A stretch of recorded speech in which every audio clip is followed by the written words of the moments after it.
Treasurer of North Dakota. Good morning.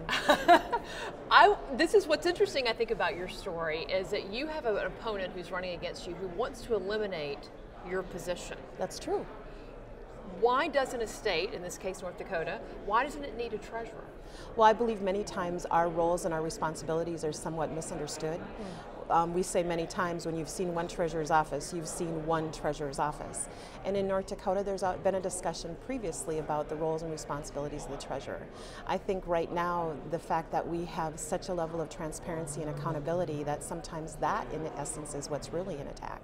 Well, this is something that's happening in North Dakota, but you are part of a larger organization that's seeing this could be something happening in other states, where primarily on the left, you have people saying, we want to eliminate the treasurer type position, the comptroller position, move those responsibilities into other government agencies at the state level, and you say that's going to take transparency and accountability off the table. That's true. I chair the State Financial Officers Foundation, which is an organization of free market financial officers and treasurers across the country.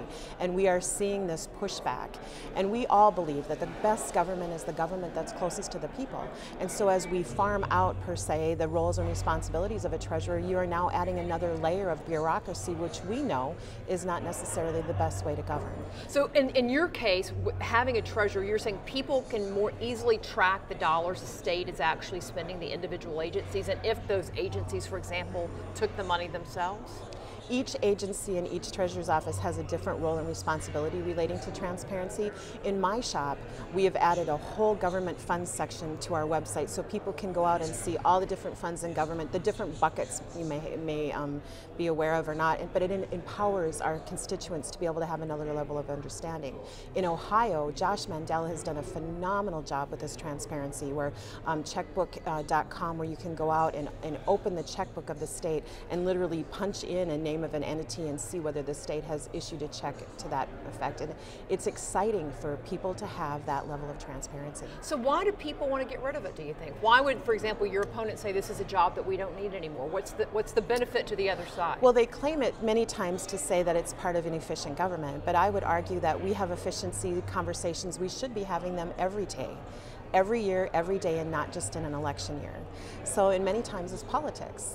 But conversation about good, responsible, accountable government that brings efficiency and transparency to the people should be a conversation that myself and my colleagues should be having every day of the year.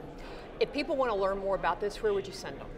They can go out to SFOF, the State Financial Officers Foundation, can be found, we're out on the web, or they can check us out at North Dakota or nd.gov/treasurer, and they can see our office and what we've been doing, or ohiocheckbook.com.